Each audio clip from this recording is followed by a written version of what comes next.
먼저 14절을 좀 주목해 주시기 바랍니다. 모세가 광야에서 뱀을 든 것 같이 인자도 들려야 하리니 이는 그를 믿는 자마다 영생을 얻게 하려 하심이니라. 여기에서 모세가 광야에서 뱀을 들었다고 하는 것은 예수님께서 구약에 모세가 놋뱀을 장대에 높이 매달아서 누구든지 쳐다보는 자마다 생명을 얻도록 하신 것처럼 예수님께서 십자가에 높이 달리시고 그 예수님을 믿는 자마다 영생을 얻게 하신다. 그런 내용을 먼저 말씀을 드립니다. 오늘 말씀은 좀 현대인의 삶을 철학적으로 어떤 가치를 부여해서 인생 문제를 해석하고 이렇게 평가한 메슬로부터서 좀 말씀을 좀 시작하겠습니다. 프로이드 이후에 최고의 심리학자, 정신분석학자, 우리가 상담학을 공부하려고 하면 반드시 이 아브라함 메슬로를 거쳐야 되고 또 프로이드를 거쳐야 되는 것이죠. 그 메슬로가 인간의 기본적이고 근본적인 필요는 육체적인 것이다, 이렇게 말했습니다. 그리고 인간의 최고의 필요, 값어치 있는 것은 자아 실현이다, 이런 말로 표현을 했습니다. 그러니까 현대인들의 어떠한 가치관을 아주 잘 표현한 것입니다. 이런 심리학 이론은 자기 자신을 최고로 발전시키고 표현하고 나타내면서 사는 것, 이것을 성공 철학이라든가 또는 이런 것들이 잘 이야기하고 있는 것입니다. 이런 사람들은 하나님께서 인간을 창조하셨다, 우주 만물을 창조하셨다 하는 창조론을 정면으로 부인하는 사람들의 어떤 사고방식 속에서 나오는 이론들입니다. 모든 생명체는 하나님의 창조시자는 겁니다. 우연히 저절로 자연 발생적으로 생겨났다는 겁니다. 그 다음에 이러한 진화론은 이런 자연 발생적으로 생겨난 모든 생명체는 자기 자신이 생존하기 위해서, 말하면 강자가 되려고 몸부림을 치고 강자가 되어서 약자를 도태시키고 잡아먹으면서 생존해 간다는 것입니다. 적자생존, 자연 도태설입니다. 이러한 논리를 우리는 진화론이라고 말하는 것입니다. 여러분, 우리가 알 것은 미국이 기독교 전통에 세워진 국가지만 진화론은 학문으로 유치원에서부터서 가르치지만 성경의 창조론은 가르칠 수 없습니다. 법적으로 제지되어 있는 것입니다. 미국을 그대로 답습한 우리나라죠. 미국에서 한 5가지를 가르친 우리나라에서는 10가지, 20가지를 더 강조해서 가르치는 것이 대한민국입니다. 이 진화론적인 가치관과 신앙이 미국에서 하나라면 우리나라에서는 5, 10만큼 강조되어서 가르치고 있는 것입니다.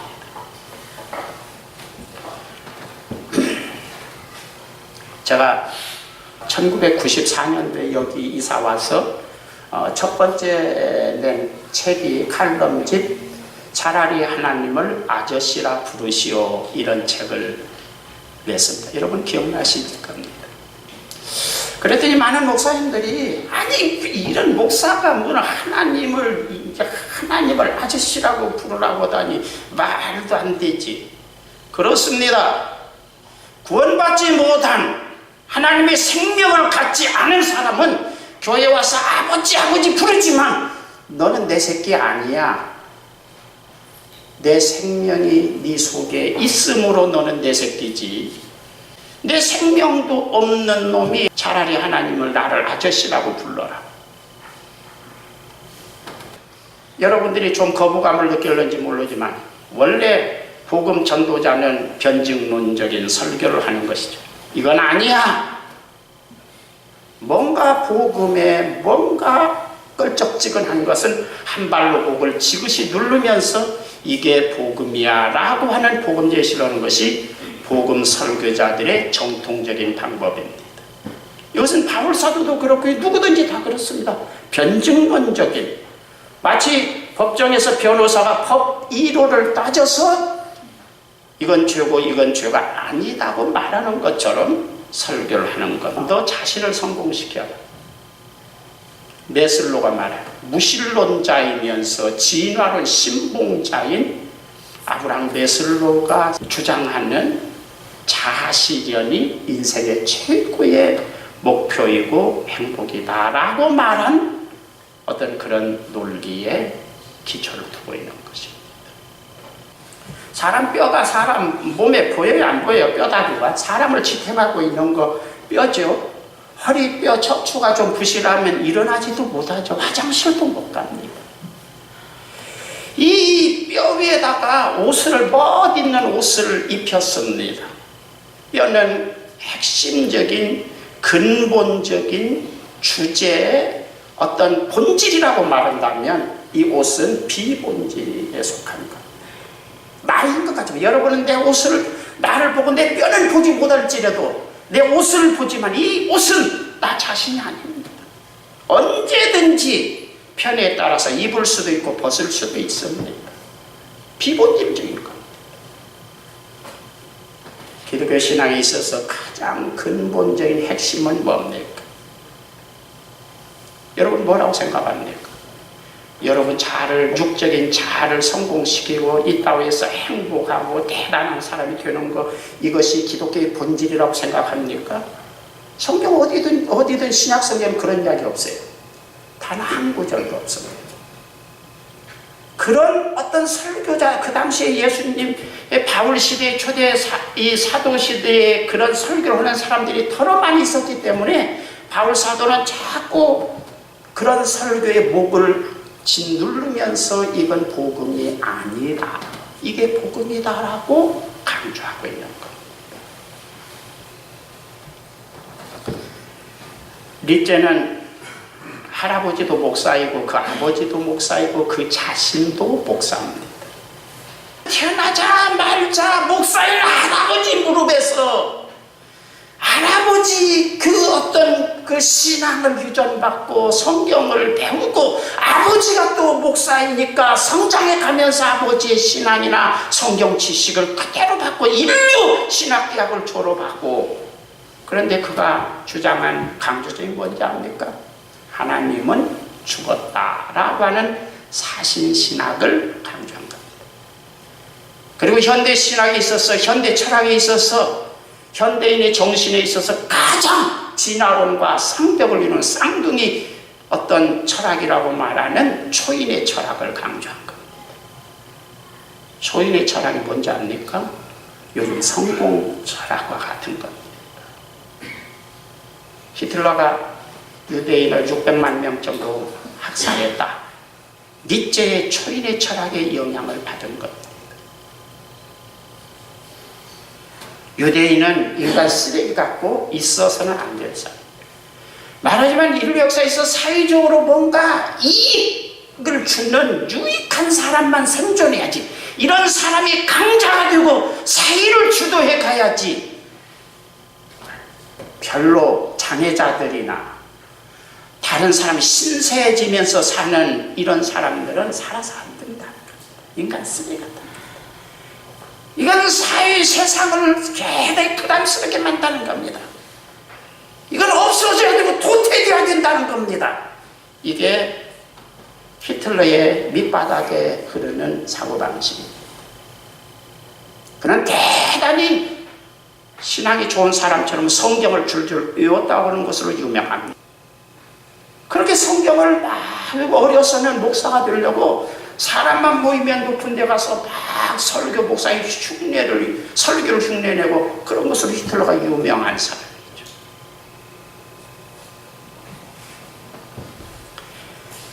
그러니까 이런 사람들은 어떤 진화론, 적자생존, 강자는 살아서 환경과 싸워서 이 적자생존은 환경과 싸워서 투쟁을 통해서 이겨서 세상을 지배하는 것은 당연한 것이고 약한 자는 투쟁을 통해서 도태되는 것이다. 민주주의 경제이론도 자유경제도 거기에 기초하고 있는 것입니다. 개신교가 천주교보다 종교개혁을 잘 출발했지만 개신교의 약점은 무제한 자유경제입니다. 약자는 도태되어야 된다는 겁니다. 그러다 보니까 이 환경 속에 잘 카멜레온처럼 변화시켜서 자기 자신을 적응해서 거기에 강자가 되는 것, 이게 교회 지금 요즘 큰 교회 이론일런지도 모르겠어요. 약하더라도 복음을 제대로 전하다가 도태되더라도 죽더라도 제대로 된 함량을 갖춘 복음을 전한다. 이것이 사도시대 이후로 지금까지 제대로 된 복음 전도자의 일관된 태도입니다. 인간의 니드에 맞춰서 강자가 되는 자꾸 성경을 들먹거리면서 이야기하는 것, 진화론적이고 이것은 굉장히 육적인 타락한 하나님이 없다고 하는 사람들의 사고방식 속에서 나온, 그리고 성경을 거기에 잘 이용물로 삼아서 옷 입힌 처세에 능란한 사람들의 태도입니다. 우리나라 무신론자이면서 지성인의 아주 그 대표자인 것처럼 여러분들이 알고 있는 돌 김용옥이라고 하는 사람, 말 정말 잘하더라고요. 와, 성경이고 뭐 논어고 뭐 맹자고 뭐 장자고 하는데 와, 정말 대단한 지성을 갖춘 사람이다. 그런데 무신론자죠. 그는 어려서부터 자기 어머니가 권사인데 아주 어려서부터 어머니를 따라서 새벽 기도를 다녔다고 그는 이야기합니다. 그의 형은 저 이대 뒤에 있는 어느 교회 목사님이십니다. 집안이 완전히 어려서부터 크리스찬 가문인데 무신론자입니다. 그래서 기독교 때려잡는 이야기를 계속해서 합니다. 그는 무신론자들도 영생을 믿고 무신론자들도 종교가 있다고 말하더라고요. 무슨 이야기인가 그랬더니 무신론자들이 믿는 종교는 역사가 종교다. 역사를 믿는다. 그들도 영생을 믿는데 역사 속에서 영원히 이름을 남기는 거 영생이라고 해석을 했습니다.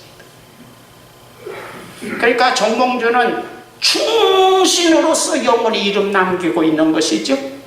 이시조선 500년에다가 고려 470년인데 이시조선 500년 전, 한 600년 전의 사람이거든요.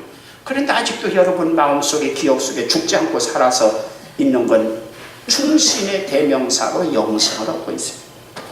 세종대왕도 영생 얻고 있어요. 죽은 지가 지금 한 500년이 지났는데 말하자면 성군으로서 훌륭한 왕이시야. 이순신 장군도 영생하고 있습니다. 여러분의 마음속에 충신의 애국자의 사표로서 영생을 얻고 있죠. 그래서 이 세상에서 이름을 영원히 이 세상이 망할 때까지 사람의 머릿속에 각인된 이름을 남기는 거 영생이다. 역사의 이름 남기는 역사가 사람을 심판한다 이거죠.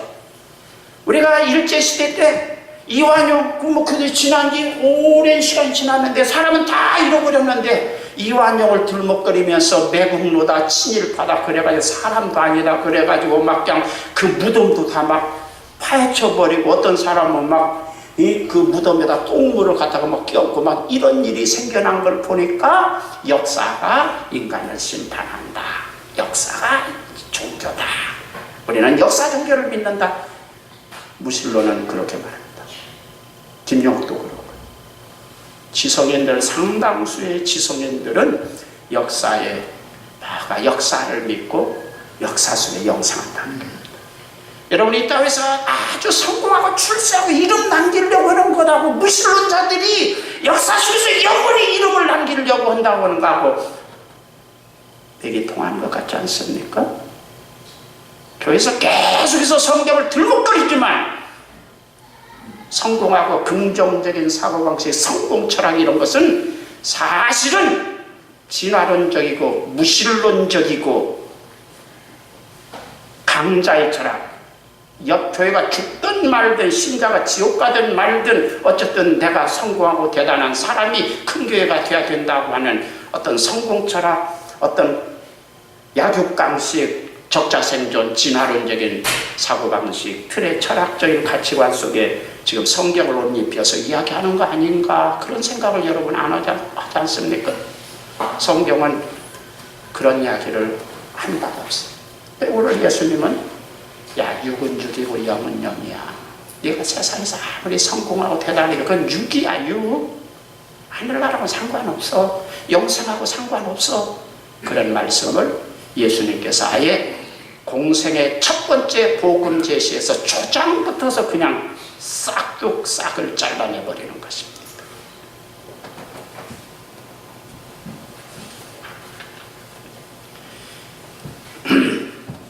유교는 사실은 무신론이죠. 유교는 하나님을 믿는 종교 아닙니다. 유교의 최고의 가치가 뭔지 압니까? 입신양명이죠. 최고의 효도가 뭔지 압니까? 입신양명입니다. 세상에서 높은 관직에 올라서 부모에게 기쁨을 주고 자기 이름을 내는 것입니다.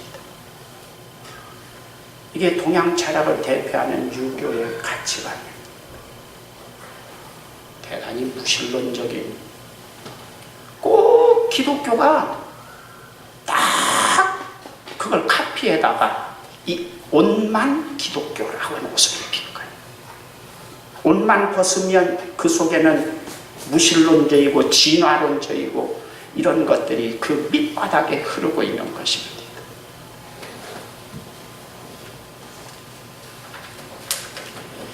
여러분, 모든 인간은 하나님을 믿든지 안 믿든지 간에 영생을 추구한다. 이건 본능입니다. 어떤 사람은 이렇게 말했어요. 대상이 없는 본능은 없다. 욕망이 아닙니다. 본능입니다. 식욕과 성욕 같은 것이 본능입니다. 자주 이야기하지만 갓난아이가 태어나자마자 어머니 젖을 배워서 빨아야 된다면 다 굶어 죽을 겁니다. 태어나자마자 빠는데요, 어른이 되면 그렇게 세게 젖을 빠지 못합니다. 젖꼭지를 혀로 다 감아 말아가지고 쭉 빠는데, 이제 처음 아이를 낳은 엄마가 젖을 처음 빨릴 때 젖꼭지 그 구멍이 막 퉁퉁 뚫려서 심지어는 피가 나올 정도로 세게 빱니다. 배운 것이 아니라 본능이다, 타고나. 하나님께서 생존하게 살기 위해서 젖 빨아먹어야 사니까 타고난 겁니다. 성욕도 그렇습니다. 본능입니다. 왜냐하면 종족 번식, 대를 이어서 대가 이어가야 되는데 성욕은 시켜서 이 성생활도 무지무지 따져놓고 굉장히 힘든 거예요. 어떤 사람은 말해서 성관계를 한번 가지면 200m 트럭 5바퀴를 센 속도로 뛰는 만큼 에너지가 필요하다. 그렇게 어떤 사람이 이야기했더라고요. 여러분, 여기 15초등학교 앞에 운동장 한 5박스 땀 뻘뻘게 한번 뛰어보라고 그러십시오. 이거 굉장히 힘든 건데 그만큼 에너지가 소모되지만 그냥 막, 이것은 본능입니다. 왜? 종족 번식을 위해서 대를 이어가도록 해서 하나님께서 세팅해 놓은 겁니다. 그거 잘 사용해야 됩니다. 부부의 어떤 원리 안에서만 사용해야지, 그게 막 폭주하니까 그대로 발산하면 큰일 납니다. 그 다음에 영생을 사모하는 마음도 본능에 속한다고 말합니다. 이 본능이라는 것은 반드시 대상이 있습니다. 이 식욕이라고 하는 것은 생명을 유지하는 데 필요한 거예요. 성욕은 종족을 대를 이어서 번식하는 데 필요한 거예요. 영생도 본능입니다. 영생이라고 하는 실물이 있기 때문에 본능이 있다. 그래서 모든 종교는 영생을 사모하는 마음이 있어요. 하나님 말씀에 고구려 쌍용총 그 벽화에도 영생을 표현했다고요. 그 뱀 같은 것이 미개한 하나님을 안 믿는 사람들이 영생을 갈망하는 그 내용을 뱀으로 표현했다. 이건 모든 역사학자들이, 인류학자들이 다 해석하는 거예요. 피라미드, 애굽의 피라미드이 한 80개가 된다는데 기자에 있는 피라미드 9개인가는 얼마나 크냐면 밑편이 230m, 약 2.5톤 되는 큰 바위 덩어리를 200 몇십만 개를 쌓아서 높이가 한 50m 정도 된다고 합니다. 왜 그렇게 높이 만들었을까요? 일명 종교학자들은 하늘에 이르려고 하는 사다리를 만들었다는 겁니다. 그래서 영생을 얻고자 하는 그 갈망하는 마음, 영생을 얻어서 하늘에 올라가기 위해서 필요했어요. 그 옆에 거대한 스핑크스가 있는데 내가 영생을 얻기 전에 어떤 놈이 내 이 시체를 도구를 하면 안 되니까 눈을 부릅뜨고 지켜야 된다. 그래서 피라미드 옆에다 스핑크스를 만들었다. 그렇게 해석합니다. 그러니까 모든 사람들은 영생을 얻으려고 하는 이 본성을 가지고 있어요. 본능에. 오늘 말씀의 제목이 가장 중요한 인생 숙제입니다. 여러분 숙제, 그래도 아무리 학교 안 다니셔도 초등학교는 다니셨겠죠? 근데 초등학교 다닐 때 숙제 내줘야 안 놔줘요? 숙제 그거 참, 특히 여름방학 숙제. 여름방학 하자마자 시간표를 만들어서 기필코 숙제를 100% 달성하리라 해놓고는 시간표만 만들어 놓고 갈 때는 숙제 못하고 가서 복도에 가서 손 들고 무릎 꿇고 앉아서 벌써 기억들이 있지요? 숙제. 선생님이 그래요. 숙제 내주는 것은 집에 가서 텔레비전도 보고 피자도 먹고 PC 게임도 하고 마음대로 놀아라. 그러나 이것만은 최소한으로 과제를 주니까 꼭 해가지고 내일 학교 올 때 해가지고 오너라. 그거죠? 안 해오면 어때요? 벌을 받겠죠. 하나님께서 우리를 이 세상에 보낼 때 너희들이 세상에서 먹고 마시고 자식도 키우고 즐기기도 하고 행복도 하고 자아실현도 하고 성공도 하고 마음껏 먹고 마시고 놀러도 다니고 그렇게 해라. 그러나 돌아올 길은 반드시 숙제해와야 되는데 내가 보낸 메시아를 믿고 영생을 반드시 거머쥐고 오너라. 그거 안 하면 지옥 간다. 핸디캡 벌을 주겠다. 영생은 하나님께서 우리를 이 세상에 보내실 때에 주어진 숙제입니다. 숙제를 하고 가시기 바랍니다. 할렐루야. 교회 다닌다고 숙제한 거 아니에요?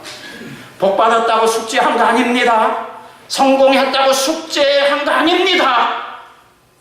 열심히 예배드리고 기도한다고 숙제한 거 아닙니다. 영생을 얻는데 유효하도록 신앙생활을 하지 않으면 아무리 교회 다니도 지옥 갈 겁니다. 숙제 안 한 사람으로 간주할 겁니다.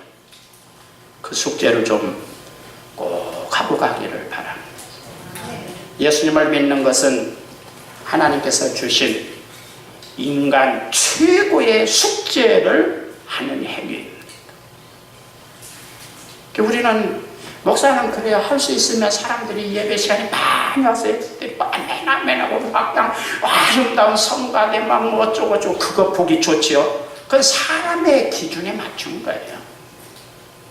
그것이 신앙생활에 도움이 될 수 있지만 영생을 하는데 도움이 될 수 있지만 어쩌면은 목사들이 그런 것을 지나치게 추구한 나머지 영생을 얻는데 장애가 될 수도 있어요. 예수님 시대의 대제사장이 예수님을 믿는데 장애가 되었죠. 목사가 제일 큰 걸림돌이 될 수도 있다는 것을 여러분들은 기억해 주시기 바라요. 마태복음 23장에 예수님께서 바리새인, 서기관 이런 사람들을 책망하실 텐데 화 있을진저 이렇게 번역했는데 저주나 받으라 이렇게 번역하는 것이 저는 제대로 된 의미를 살렸다고 해석합니다. 저주나 받으라 이 서기관 놈들아. 너희들은 교인 하나를 얻기 위해서 바다 육지 두루 다니면서 신자 하나를 얻으면 배나 지옥 자식이 되게 하는도다. 그리고 예수님 그 뒤에 십자가에 달려 죽으십니다. 예수님이 공생의 3년 동안 대제사장, 서기관, 바리새인 이런 그 당시에 하나님을 믿는 사람들, 잘 믿는 사람 보니까 더 지옥 가게 만드는데 아주 유효한 마귀의 제자들이었다. 그렇게 결론을 내린 겁니다. 우리는 여러분들은 잘 판단하지 않으면 굉장히 어렵습니다. 신앙생활의 평신도 제가 은퇴를 앞두고 은퇴한 다음에 정말 걱정입니다. 여기 있는 여러분도 걱정이고요. 걱정이에요. 영생의 숙제, 하나님께서 우리에게 이 세상에 보내시면서 주신 그 영생의 숙제를 잘 좀 하고 가시기를 주의 이름으로 축원합니다. 오늘 여기 니고데모를 보면 아브라함 메슬로가 말한 것처럼 자아실현을 100% 200% 한 사람이에요. 보면 그는 바리새인이었다 그럽니다. 이 바리새인은, 유대인 중에 바리새인들은 바벨론의 포로로 잡혀서 70년 동안 노예 같은 생활하다가 해방되어 나왔을 때의 바리새인들이 등장하는 거거든요. 아주 경건주의 하시림이들입니다. 우리가 왜 이방 나라, 저 개 같은 이방 나라에 성전도 불타버리고 거기에 잡혀가서 노예처럼 이렇게 살았는가, 왜 이런 일이 일어났는가 생각할 때에 제일 중요한 거 신앙생활을 하나님 중심으로 하지 않았다. 그 중에 제일 중요한 것이 안식일을 지키는 걸 잘 안 했다. 그래서 안식일을 지키는데 39가지 금칙조항을 만들어서 지킵니다. 첫 번째 뭐라고 그래요? 안식일 날 씨 뿌리러 가지 않는 거예요. 제일 마지막에는 안식일 날 이사 안 가는 겁니다. 그 다음에 가운데 안식일 날 우물에 두레박을 가지고 가면 이건 물 떠먹으려고는 의도를 가졌기 때문에 이게 죄다.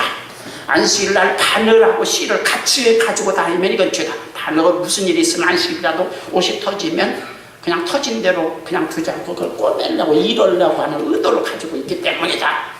그러니까 이 고약한 사람들이 어떻게 이제 꾀를 냈느냐면 자기는 아내는 바늘만 가지고 가고 남편은 씨를 가지고 갑니다. 그러면 내가 바늘과 씨를 같이 가지고 간 거 아니잖아. 그러니까 이런 식으로 아주 교묘하게 이렇게 철저하게 신앙생활을 하는 사람, 바리새스는 구분된 사람이다. 나는 너희들과 다르다는 겁니다. 유대인 많은 신자가 있는데 나는 너희들하고 달라. 너희들처럼 신앙생활하는 사람 아니야. 그래서 하루에 2번씩 기도하고 성전을 향해 나가서 기도하고, 성전 못하면 요즘 이슬람 사람들 성전을 향해서 그냥 엎드려서 엉덩이를 이렇게 하는 것처럼 유대인들은 그렇게 하는 겁니다. 길거리에 서서 그냥 엎드리진 않지만 이렇게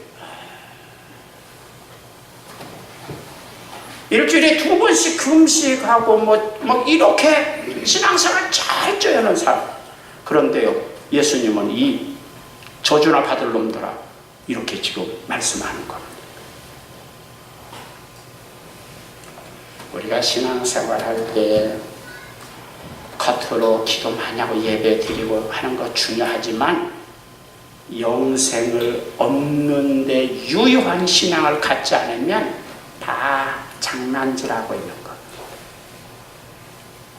영생을 얻도록 믿기를 바랍니다. 믿음은 들음에서 납니다. 영생 설교를 자꾸 들어야 영생 얻는 것이 중요하구나, 그런 믿음이 생겨나는 줄을 믿습니다.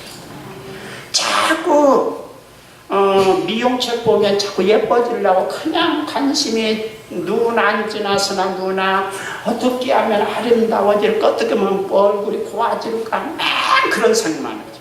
어떤 사람은 옷에 관심이 있어서 맨 옷에 대한 잡지를 보면 날마다 안 지나서나 옷 그런 생각만 가지고 있는 거죠.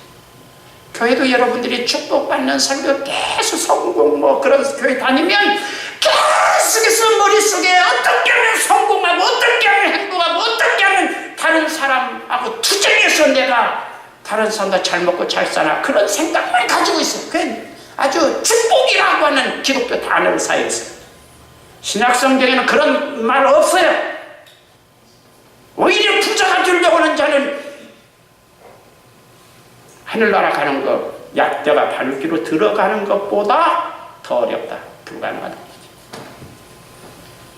작은 사도들은 디모데 전후서 정도 가면 부자가 되려고 하는 자는 여러 가지 해로운 정욕에 떨어진다. 이건 이 돈을 사랑하는 사람, 일만 하게 때리를 그 속에 간직하고 있는 사람이다. 이렇게 극단적으로 말합니다. 그러니까 여러분들이 지금 나를 그러면 못 먹고 살아. 너희는 먼저 그의 나라, 그의 하나님 뜻에 맞는 그런 영생, 구원받는 신앙을 추구해라. 먹고 마신 건 내가 알아서 챙겨줄 거니까. 할렐루야. 여러분 물어봅니다. 부모는 자기 친자식은 먹고 마신 거 챙겨줘요? 안 챙겨줘요? 달라고 해서 주는 거예요? 요즘 자꾸 지금도 계모 목양 옛날 그 콩쥐팥쥐 그런 계모들이 많은가 봐요. 그래서 요즘 계속해서 TV에 아이 전처자식을 그냥 때려서 어쩌니 그런 이야기들이 계속해서 나오죠. 자식은 자식이라도 달라고 해도 안 주는 거야. 달라고 하는 게 그냥 두드러 패고 쫓아내고. 그러나 지 자식은 어때요? 달라고 하기 전에 줘요. 밥 안 먹으면 걱정입니다. 여러분 자식 놈들 어때요? 밥 안 먹으면 걱정이죠? 야, 너 왜 그렇게 밥을 안 먹냐? 밥을 그렇게 해서 어디 말이죠. 어디 여행 가서 2, 3일만 갔다 오면 야, 너 왜 그렇게 눈이 험하냐? 너 밥이나 먹었냐? 좋은 거 챙겨줍니다. 친자식은. 그러니까 하나님은 이 세상에서 먹고 마시는 거 입는 거 내가 다 챙겨줄 거니까 너는 그 신경 끄고 숙제하는 거 신경 써라. 구원받고 영생 얻는 거 그거 내 뜻이니까 그것에 신경 쓰고 그거 잘하도록 해라. 먹고 마신 건 내가 챙겨줄 거야. 할렐루야. 챙겨준다는데 자꾸 달라고 그러면 신경질 납니다. 주려고 자꾸 달라고. 야, 이 새끼야 지금 주려고 챙기고 있잖아. 그래도 이 자식이 또랑인가 바본가? 이 정신병자 수준 아닙니까? 신약은 그런 이야기 없습니다. 집에 가서 읽어보세요. 의심나면 신약 성경을 눈을 부릅뜨고 100번이라도 읽어보세요. 그런 말씀 없어요. 이게 지금 우리의 문제예요. 없는 이야기를 자꾸 하는 거예요. 저 구약에는 있습니다. 구약은 영생이라는 단어 없어요. 육적이고 세상적인 관점에서 하나님을 처음 믿는 사람에게, 처음 믿는 그런 사람들에게 지금 물질 이런 이야기를 하고 있는 겁니다. 이 니고데모는 바리새이니까 신앙적으로 유대 종교의 신앙적으로 굉장히 대단한 사람이에요. 그 다음에 그는 사내들인 공회의원이었다. 이스라엘의 국회의원, 사내들은 공연 70명인데 이스라엘 움직이는 대표자들이 70명입니다. 이 사람들 우리나라 국회의원하고는 또 달라요. 사법권, 군사권, 검찰권 이런 것을 다 가지고 있는 사람입니다. 그래서 예수님을 잡아다가 사내들이 공회에서 신문하는 것입니다. 그리고 예수님을 체포하러 군대를 보내는 겁니다. 검과 몽치를, 군사를 가지고 있고 어떤 이런 대단한 막강한 권력을 가지고 있는 70명 중에 하나입니다. 그 중에 니고데모는 특히 랍비 라이센스를 가지고 있는, 그러니까 요즘에도 국회의원이 우리나라에 한 300명 된다면 그 중에 아주 어떤 그냥 어디에서 주먹질이 나고 돈이나 벌어서 국회의원 된 사람도 있지만 그 중에 정치학, 하버드 정치학 박사, 국제정치학 박사 이런 서울대학교 교수로 다 가가지고 어떤 정치 이론, 민주주의 이론에 회박한 어떤 뭘 가지고 국회의원 하는 사람도 있죠. 이 니고데모는 아주 랍비 라이센스를 가지고 있는 바리새인이나 서기관들을 길러내는, 양육해내는, 키워내는 아주 대단한 지식인 거죠. 우리나라만 헌법재판소장 정도, 대법원 판사 정도 되는 어떤 법리론이 해박한 어떤 원칙을 가지고 있는 어떤 그런 사내들인 공회원입니다. 대단한 사람이죠. 지식과 권력을 가지고 있는 사람. 그런 굉장히 부자였어요. 얼마나 큰 부자였느냐면 요한복음 19장 39절을 보면 예수님이 십자가에 달려서 돌아가셨을 때 예수님 장례식을 치르라고 얼마나 가졌느냐면은 모략과 침향 섞은 것을 100근쯤 가져왔다 그랬습니다. 100근이면 옛날 100근이면 쌀 요즘 킬로그램으로 하면 얼마요? 80kg이요. 80kg이죠? 100근이? 어때요? 80kg 우리 이동관 서집사님 힘 좀 쓴다는데 어때요? 80kg 되는 쌀 한 가마니 지게다 치면은 번뜩 일어날 수 있을까요? 아주 용을 써야 일어나기는 일어나지, 용을 써야 일어나는 거지. 그런 정도 되는 침향을 엊그제 어디 그 TV에서 나온 걸 보니까 연속극에 나온 것이 어디 그렇게 침향 어디 부자 이야기인데요. 아주 중국에 침향이 있는데 자기 할아버지가 그 향나무를 100년 동안 그 바다 어딘가 묻어놨다가 거기서 건져내서 만든 걸 침향이라고 하더라고요. 그러니까 무슨 그런 뭐가 있냐 그랬더니 우리 할아버지께서 2대 후손 손자에게 남겨주려고 이렇게 준비한 거. 그 값이 싸겠어요. 헐값이 비싸겠어요. 한 1000만 원 정도 할 거예요. 이건 부르는 게 값이. 이런 것들을 침향 이런 것을 100근 정도 요즘 말하면 부조금으로 예수님 장례식 치르라고 부조금으로 한 20억 30억 정도 부조했다 그런 이야기가 될런지도 모르겠어요. 부자요 부자요? 여러분 어때요? 장례식에 부족하면 부조금 얼마 내는 거예요? 보통 뭐 몇만 원인데 이건 몇십억 정도 부조금 내면 부자요 가난뱅이요? 여러분 집 팔아서 장례식에 부조금 내는 사람 있어요? 뭐 니고데모 같은 건 나는 이건 요즘 말로 큰 재벌들 몇십억인데 이건 나는 용돈 정도지 그렇게 부담되는 거 아니야. 그렇게 낸 사람이잖아요. 부자예요 부자 아니야? 보통 부자가. 또 그는 가문이 명문 집안이에요. 요세푸스 역사기에 보면 그 유대인 아리스토블로스가 가이사에게 파송했던 아주 정권을 이임맡던 외교관으로 파송한 사람이 이 니고데모의 할아버지였다. 요세푸스는 역사 기록에 그렇게 기록했어요. 그러니까 대단한 세계 정치 지금 UN 대사 정도 지낼 만한 뭐 대단한 외교 가문의 명문 가문의 출신이었다. 가문도 좋다 이거죠. 신앙 좋지, 부자지, 권력도 최고 이스라엘 대표하는 70명 중에 그 중에서 탑 한 두 번째, 세 번째 꼽는 대단한 권력자였지, 지성인이지, 돈 있지, 부모 잘 맞는 명문 집안이지. 어때요? 엊그제 뭐 가끔 심심해서 TV를 틀면 아궁이라는 뭐 있더라고요. 그런데 세계 별장인데 이건희 씨 아버지 이거 누구요? 이병철 씨가 어디 저기 지은 별장 있는데 문 하나 창문 하나에 그때 한 1억 원 주고 그쳤대요. 그 창문은 보통 게 아니라 쫙 하면은 눈 쫙 하면 뭐 빛이 전부 다 조절되고 그러는데 창문 하나에 이게 평수에 한 뭐 900평인 한 건물만 한 300여 평이잖아. 990 몇 제곱 뭐 그러니까 한 300 몇십 평 되나 봐요 건물이. 그런데 창 하나에 와 어때요? 창 하나 타는데 한 1억 원짜리 창 타겠다 그러니까는 집이 얼마짜리인가는 말이 되잖아요. 지금 저 얼마 전에 남대문 불타가지고 거기 보고 난 사람이 신은균 대목장 그 사람이 졌대요. 거기.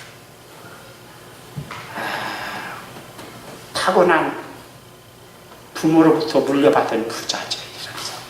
고생도 하나도 하지 않고 인생을 자기가 하고 싶은 거 다 하고 최고로 자아 성취를 한 아주 메슬로가 말한 아주 막 대단히 잘 산 사람인데 그 사람이 예수님께 밤에 찾아와서 왜 밤에 찾아왔을까요? 좁은 집에서 따뜻한 아랫목에서 배 깔고 누워도 잠이 안 와요.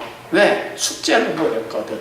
나이가 많은데 지금까지 이제 곧 이제 내가 죽을 때가 가까이 됐는데 숙제를 못했어요. 뭐예요 숙제가? 영생의 문제를 해결해요. 그래서 잠이 안 오니까 뻘떡 일어나서 예수님께 와서 내가 어떻게 하면 그래도 예수님이 거듭나야 되겠다. 물과 성령으로 거듭나야 되겠다.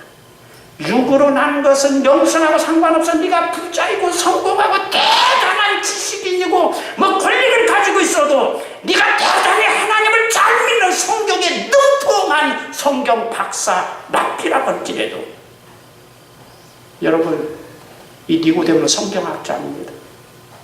성경을 잘 아는 사람들 예수님이 누군지 영생을 어떻게 하는지 전혀 몰랐다 이거 아니에요?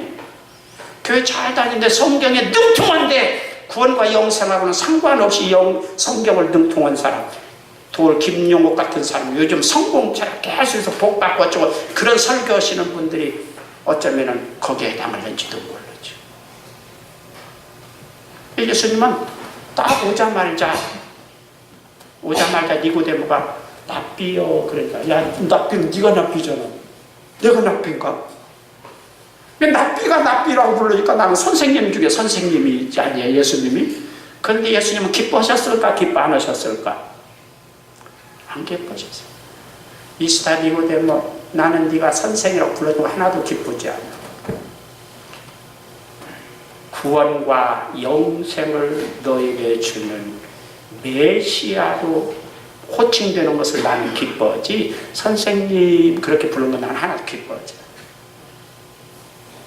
예수님을 믿음으로 영생 얻고 구원 얻는 하나님이 보낸 메시아 그리스도로 믿기를 바랍니다. 하나님이 가장 기뻐하시는 겁니다. 그 사람에게 주님은 영생을 주십니다. 그 사람을 구원받게 하십니다. 교회 나와서 선한 선생님, 도덕윤리 저 불교에 가서 배우세요. 불교도 그런 거 잘 가르칩니다. 도덕윤리. 저희 교회에서는 그런 거 잘 안 가르쳐요. 거듭나고 구원받으면 하나님의 분성 때문에 저절로 선하게 될 거예요. 믿습니까? 돼지는 돼지처럼 살고 개는 개처럼 살고 진돗개는 진돗개처럼 살고 부르독은 부르독처럼 사는 것처럼 그 생명이 어떤 생명에 따라서 생명의 DNA에 따라서 선함과 도덕은 결정된다고 믿습니다. 하나님의 생명으로 거듭난 사람은 도덕 윤리 율법 이야기 안 해도 대체적으로 선하게 될 줄로 믿습니다. 생명이 그러니까. 예수님은 나 선생으로 부르는 거 나 기뻐하지 않아. 나를 하나님이 영생을 너희들에게 얻게 하려고 보낸 메시아 그리스도로 불러다. 할렐루야. 그 예수님으로 믿고 교회 나오기를 주의 이름으로 축원합니다. 오늘 니고데모가 밤에 왜 왔을까? 잠이 안 와가지고 불면증 때문에 숙제 안 해서 이거 어떻게 하나? 예수님께 그 숙제를 좀 혼자 숙제가 잘 안 되니까 여러분 숙제 내주는데 실력이 없어 잘 안 되면 누구 도움 받아야 돼? 엄마 도움 받고 누군가 도움 받아야지. 그 예수님께 왔더니 영생 하나님이 세상을 이처럼 사랑하사 독생자를 보냈는데 누구든지 믿고 영생 얻게 하려고 보냈다. 모세가 광야에서 뱀을 높은 장대에다가 매달아서 그 구리뱀을 달아서 누구든지 보면 죽을 형편에 있던 그런 사람, 마귀에도 뱀의 독에 올라서 죽어가는 사람도 생명을 얻은 것처럼 인자도 십자가에 높이 달릴 건데 누구든지 쳐다보고 제대로 믿는 사람은 영생을 얻는다. 할렐루야. 숙제에 해답을 주신 겁니다. 그때 니고데모가 믿어서 영생 얻었는지 안 얻었는지는 별로 언급이 없고 예수님이 돌아가실 때 조의금 많이 했다고 그러니까 구원 받았는지 어떤 사람은 그거 보니까 구원 받았다 그러는데 그것 가지고는 그렇게 속단을 읽고 하늘나라 가서 확인하시기 바랍니다. 오늘 여러분이 죽기 전에 해야 될 숙제를 잘하고 가기를 바랍니다. 다른 거 못해도 글씨 잘 못 써도 괜찮아. 논리적으로 잘 논리를 세워서 매끄럽게 아주 멋있는 문장으로 뭐 하지 못해도 괜찮아. 숙제 제대로 된 핵심만 여러분들이 이해하고 그 핵심에 부합하는 답을 썼다면 선생님은 칭찬할 겁니다. 할렐루야. 여러분의 숙제, 죽기 전에 반드시 해결해야 될 숙제 뭐예요? 복 받는 거? 성공하는 거? 행복한 거? 아니야. 그건 육적인 거야. 세상적인 거야. 하늘나라하고는 상관도 없는 거야.